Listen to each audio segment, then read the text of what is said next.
we got married, we had a 5-year plan. We were going to establish our careers first, and you pay off a bit of debt, and then do a bit of traveling, and then we're going to have kids.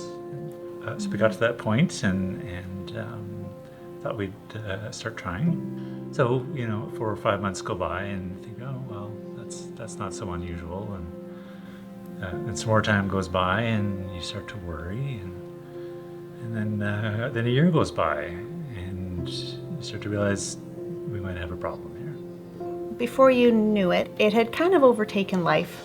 Winding our way through the medical system was very long and very frustrating. This big journey of hope and then disappointment. And it got to where we couldn't really participate with these other people in our lives in the things that were happening with them, because our own struggle had taken over everything so completely. Fertility and the making of babies is not something that we talk about a lot in our society. It's very isolating.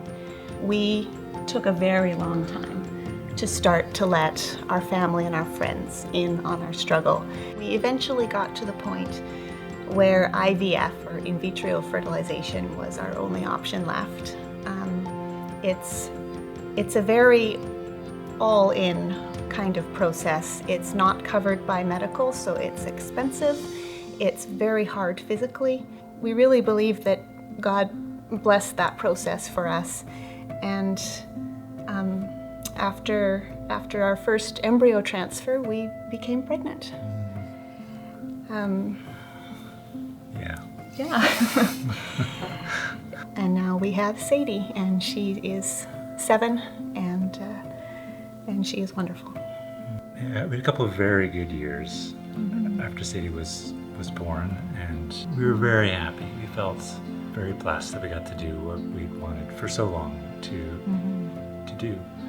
So a couple of years went by, and then we decided we'd try again, and we got pregnant again right away. So that was great. And then after about 10 weeks or so, I remember I was at work and I got a phone call from Crystal, and it's not going so well. We sort of struggled along for a couple more weeks, and after that we knew we'd lost it. After 4 times that happened, we ended there. We had learned from our first struggle some really important lessons.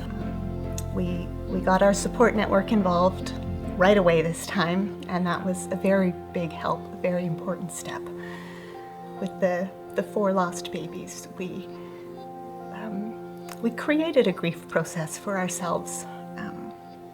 We had a memorial service. Our friends and family came. Pastor Steve came, and in our living room we had a service. We planted a rose bush,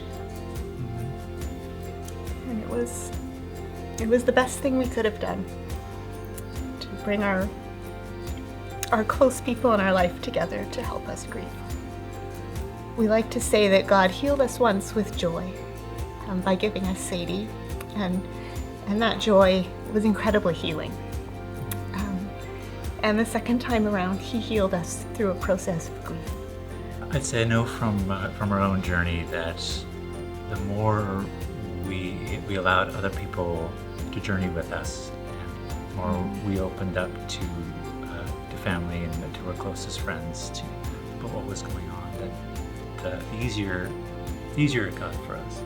I'd encourage anyone going through a similar situation to seek out support, to talk about it with people who care about you, and to tell them how to support you.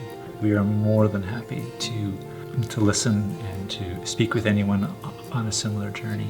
Whether you have family or friends already to talk to or not, sometimes it can be helpful to talk to someone who has faced a similar thing. And we would be really honored to journey alongside anyone.